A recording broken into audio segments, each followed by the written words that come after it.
back. What's up, everybody? Benja Welldone coming at you live on this beautiful corona-free day. Today is Friday, August the 28th at 5:34 in the morning. How are you doing? As you can see, I'm wearing my gi. I'm on my way to the jiu-jitsu. Had to do a quick shout out. I hope everybody's doing beautiful, which I highly doubt because the world is on fire. You know, I was thinking to myself the other day, with the lack of diversity of everything that I'm doing, and I know everybody else is not doing as well, and as far as their personal lives go. You know, I've recently had an anniversary with my wife, and it's the bittersweet because we didn't have a place to celebrate. Everywhere is pretty much closed. It's a strange thing, everybody, when all of the points of diversity that broke up what you usually do no longer remain. So it's kind of like everybody's in prison where every day is exactly alike. Now here's the thing. You know how sometimes people are like, oh, today feels like a Monday. Well, that's because you did something on the weekend. Someone's like, oh, it feels like a Friday. Well, maybe that's just because you're getting close to the weekend or something like that. I feel like I have been getting my days mixed up a lot lately because I don't really have anything that's going on the weekends. Perfect example, when I went to jiu-jitsu, what was it, like a couple weeks ago, I pulled up in the parking lot, and I guess I was the only one there, and for some reason I was telling myself, like, oh, it's Tuesday, dude, just go back to your house. I started driving out of the parking lot, going up the hill, and as I did, I saw one of the guys that I trained with. And then I did like a double take, and I realized that it was Wednesday. The mornings I go, feel free to come out Monday, Wednesday, Friday. But anyway. But yeah, it's crazy. And I've been starting my morning before my alarm goes off. Not even on purpose. Like the other day, it was like 1:30 in the morning, and I was just up. Like, it's just so weird with all of this stuff that's going on. And you know what? The last thing that I want to do is talk about it. And I'm not directly. I'm actually talking about the effects of doing nothing. You know, I think that that prison analogy is probably the best example. Let me fix this camera a little bit. Got it. I think the prison analogy is probably the best comparable example to make for the situation because, yeah, if you're free, I know it's a stretch, but what I'm saying is that if you're free or you're in jail and every single day you're doing nothing, it's just, there isn't even a way to, there's barely even a way to describe it, which is just basically, it's just so autonomous. It's like everything is so automatic, and it's, you just got to do something to break up your day. You know, I've said it before and I'm saying it again, but I'm telling you, I feel like it's getting worse. Not necessarily with me, but I'm just saying, you know, there was a shooting that happened, and I'm not a political guy, all right, but it happened in Wisconsin, and I knew it was gonna happen because here's the thing: there's roughly 330 million people in the entire United States, but only one person has to fit that profile for it to be a perfect way to keep this storm kicking, all this storm of hate. And the news, the media, I said it before and I'll say it again, they're the one capitalizing on all of this. They are. You think that the media is reporting the news? The media is making the news. That sounds a little conspiracy theorist, okay, and I'm not that either, but I can tell you that if they said if they brought it up like this, oh, statistically out of however many arrests today and how many things that went right in the police force compared to the one thing that went wrong, or more than one thing wrong, they have a 99.9999% success rate. That doesn't sell. You see what I'm saying? It doesn't really, you know. And then not just that, they'll also leave out key facts. Why? Their job at this point in the news, okay, even if they're taking a very biased approach on the story, is to get you to watch the advertisers. They get paid in advertisement. That's how they get paid. I'm telling you, the news companies get paid in advertisement money. They don't make a product. They get ratings, right? But they're not selling anything. And if they are, it's got to be something that you can get people emotional about, like hate, like hating the police. You know, in most countries, America, no diss against America. However, I'd say potentially the biggest flaw in America, as far as its politics goes, is the fact that it has a two-party political system, whereas most countries have a multiple-party system. Here's the thing.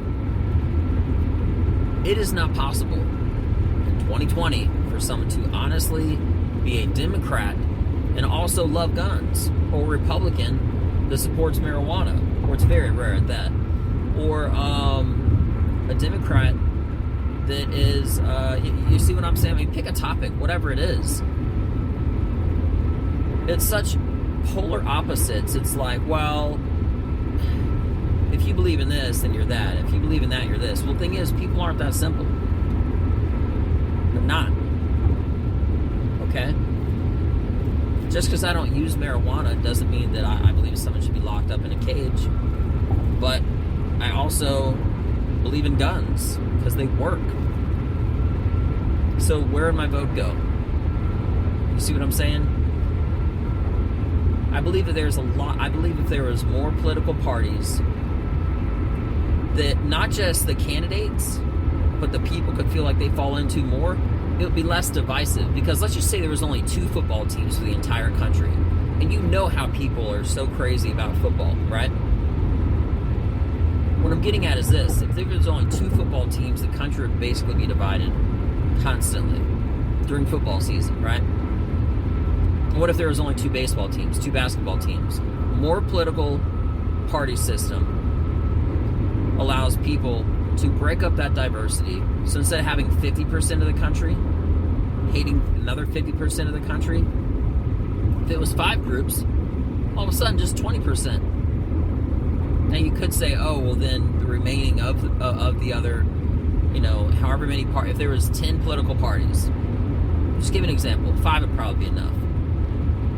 You might say, oh, that winning political party, 10%, the other 90% hate that 10%. That doesn't have to be the case. And the reason why is because there's other people that they can have their attention attracted to.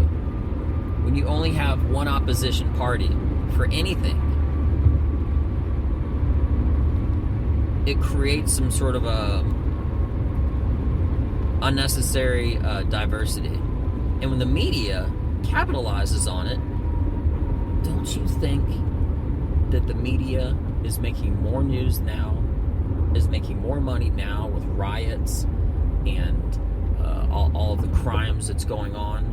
You always hear about in television, like, oh, is this a juicy story? I want a juicy story. Like, I want a something with a little zest, you know? Serial killers and stuff like that. That's great for the news.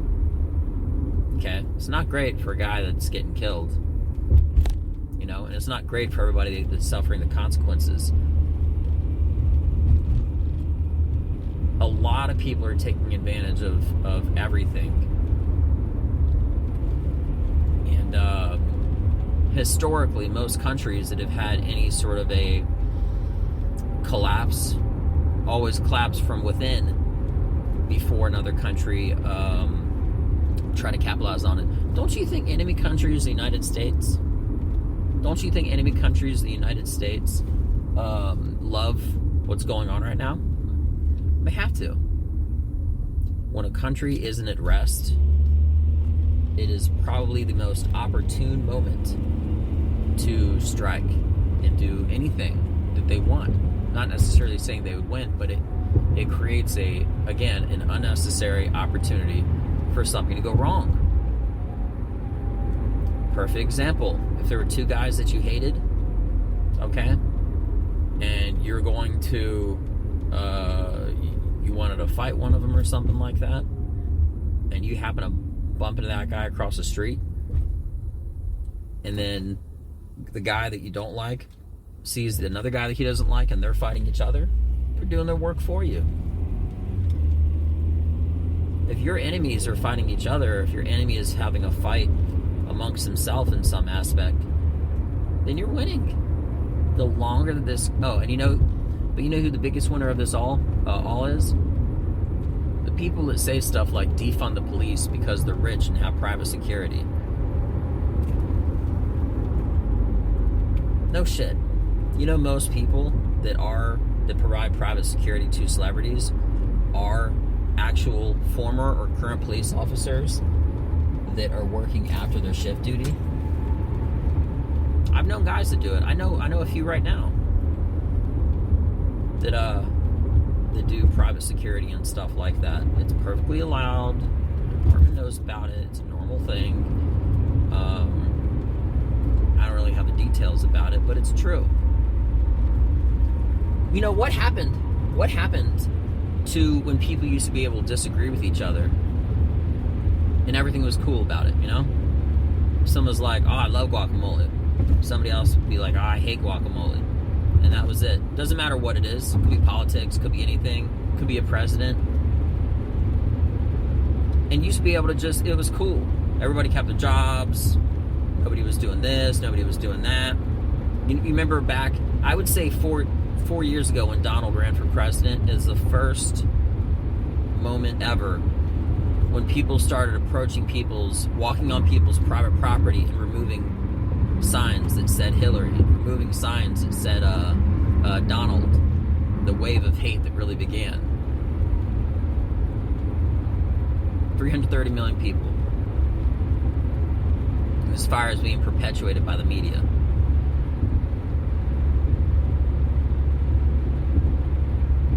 Good news doesn't sell. But if they can leave out enough key details and get you to watch, they win. You know, I don't ever post anything really on Facebook. I only primarily used to use Facebook to look for opportunities for comedy shows and stuff like that. And maybe, just maybe, I'd message somebody that was that's a friend or something like that, just to say hi. Might have not talked to them. More than likely, I'd call the guy if they're friends, right? So that doesn't make any sense, but maybe. But now I'm seeing people that I know lose friendships with other people that they know or that I know because one guy they feel like they have to share their opinion, and that other person has to negate that opinion. And if you don't agree with that person, or if you don't agree with them enough, if they're like, yeah, I support you, but I'm not going to go to a rally, or whatever the case may be, then you're a racist, then you're a bigot. Or it could be something completely different. Oh, you don't support teachers across America? Oh, you hate this, you hate her? It's just, everything is just exploding, and it's being magnified to such a diabolical level. It's crazy. It used to be so cool when you could have you could be a Republican, have a friend that was a Democrat, and go out to eat. You used to be able to have a completely civil debate with someone, even if you were yelling. And at the end of the day, you know, y'all shook hands, hugged, whatever the case may be, you know. They don't have that anymore. Everybody has to be right. And you know the reason how and why I stay out of it? I don't have to be right, because I only care about the things that matter most to me. Starting with comedy. And that's pretty much it. Now, of course, I'm a Christian, so that would be God. I have my wife, my family, you know. But it doesn't change the fact when I mean the things that matter most to me. I mean, like, as far as like my passions or passion, right? Anyway, and that includes jiu-jitsu, of course, as well. Part of that greatness. But anyway, yeah. I mean, I focus on less so I get more done. The only world I'm really trying to change is my own. So, if you really want to do more for yourself, do more for yourself. I'm not saying be selfish, but in short, keep grinding on you. You guys have a beautiful day. I'm Benja Welldone. Check me out. Peace.